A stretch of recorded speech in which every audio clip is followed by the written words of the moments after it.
everything. You have to take out time for आप अपने गुस्से को कैसे काबू करें? की एज में एक ऑफिसर बने। my husband will be like extremely ये तो घर की काम के साथ साथ इसे मैनेज करें कैसे? मुझे ये बताइए कि आपने किस तरह से मैनेज किया था?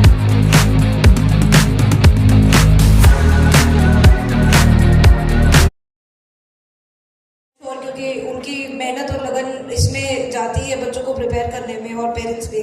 उसके बाद I think I must congratulate Amar Ujala की जो पूरी टीम है। यहाँ पे सिटी हेड है रजत है, हमारे साथ विकास भवन में भी काम कर चुके हैं, आई थिंक यूपीसीडा में भी है, और जो पूरी अमर उजाला की सीनियर टीम है। ये जो बच्चों को उत्साहवर्धन करने का ये कार्यक्रम है वाकई में बहुत सराहनीय है और ये बेसिकली मतलब बूस्ट करता है हमारे देश के यंग टैलेंट को कि वो आगे जाके और अच्छे से मेहनत करे। एक पॉजिटिव दिशा में जब कोई निकलता है तो उस समय उत्साहवर्धन जब होता है तो और ज़्यादा ऊर्जा मिलती है आगे बढ़ने के लिए। इसके लिए Amar Ujala I think doing a great job and I would also like to thank Amar Ujala for inviting me and giving me this opportunity to interact with the young minds of our country. तो मैं एक्चुअली आई वुड मतलब जैसा कि बताया कि question answer session type रहेगा, तो मैं चाहूँगी कि प्लीज़ आप लोगों को अगर कुछ भी पूछना हो तो please come forward and ask. I think बच्चे है उसका हाथ रेज है, आप प्लीज़ माइक ट्रांसफर कर सकते हैं। Yes, just raise your hand बेटा, मैं आपके पास आऊंगा। यस बेटा, अपना परिचय देके अपना प्रश्न पूछें। Hello ma'am. हेलो। मैं अनन्या, 12th अब मैंने इंटरमीडिएट किया है। लास्ट टाइम मैं 1 या 2 महीने पहले आपसे डीएम ऑफिस में मिली थी डिबेट के टाइम पे जी। तब उस समय दूसरे सर थे, मुझे उनका नाम नहीं याद आ रहा है। तो लास्ट टाइम मुझे ये पूछना था कि आप उन्होंने बताया था कि आप बहुत कम ही एज में एक ऑफिसर बने हो, तो एक लड़की के लिए जो घर के काम के साथ साथ इसे मैनेज करे कैसे? मुझे ये बताइए कि आपने किस तरह से मैनेज। ओके, सो इसमें 2 चीज़ें हैं।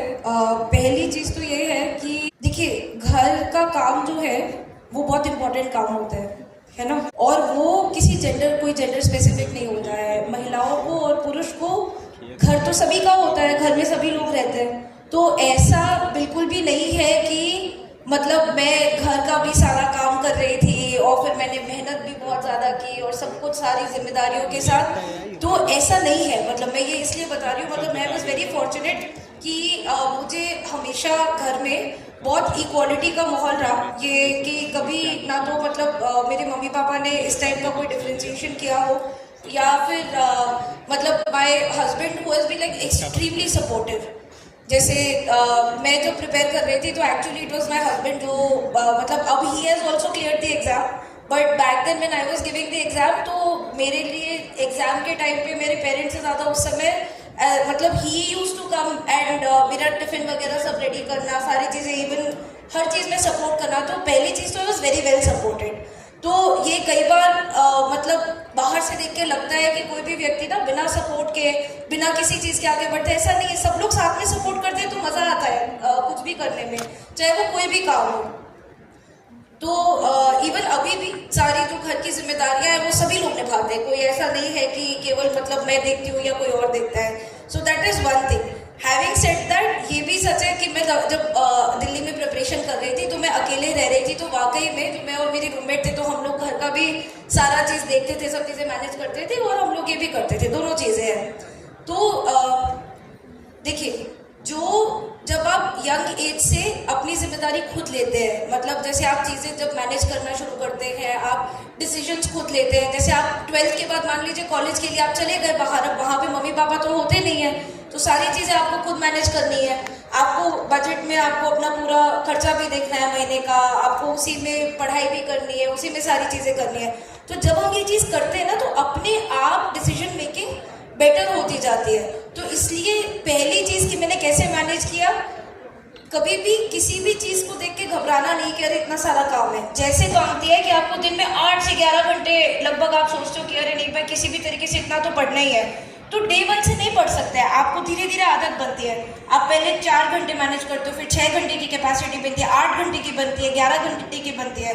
तो टाइम मैनेजमेंट बहुत इंपॉर्टेंट होता है। इसमें एक टिप मतलब विच आई वुड से कि जो प्रैक्टिकली बहुत मेरे लिए हेल्पफुल थी पढ़ाई के दौरान, कि मैं हमेशा टाइमर पे पढ़ती थी। तो अगर जैसे लगा है कि 1 घंटे का सेशन करना है, तो वो 1 घंटा टाइमर ऑन किया और जब तक 1 घंटा नहीं हो गया तब तक वहां से उठना नहीं है, चाहे मन लग रहा है नहीं लग रहा है किसी तरीके से। तो वो कैपेसिटी बढ़ाते बढ़ाते फिर आप बहुत अच्छी कैपेसिटी हो जाती है पढ़ने के लिए।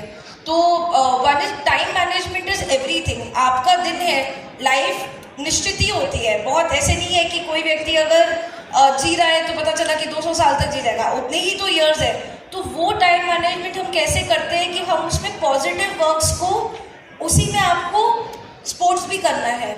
ऐसे नहीं होता है कि हमने पढ़ाई कर ली और बाकी कुछ भी नहीं किया, मतलब हमने ना कोई अपनी हॉबी डेवलप की, ना हमने पर्सनालिटी पे वर्क किया, दोस्त भी नहीं, मतलब आपका इमोशनल सपोर्ट सिस्टम भी नहीं डेवलप हो रहा है, राइट। तो ऐसे समय में it is time management is everything, you have to take out time for everything. जो गुस्से पर कैसे काबू पा सकते हैं? बीइंग ऑफिसर आपको मैंने हमेशा ही देखा एकदम काम रहना, विडूर महोत्सव के टाइम भी कई सारे इवेंट्स में, तो आपने जो अपनाया वो प्लीज आप हमें भी गाइड करें, हम अपने गुस्से को कैसे काबू कर सकते हैं? ओके, सो आई थिंक मतलब गुस्सा सभी को आता है, मतलब आई वुडेंट से कि मतलब ऐसा कोई सुपर ह्यूमन व्यक्ति नहीं होता है। गुस्सा कई चीज़ों की वजह से आता है। सबसे ज़्यादा गुस्सा आता है जब अगर आपके साथ कुछ गलत हो जाए, कोई इनजस्टिस हो। यहाँ पे बहुत सारी गर्ल्स स्टूडेंट्स हैं, अगर कभी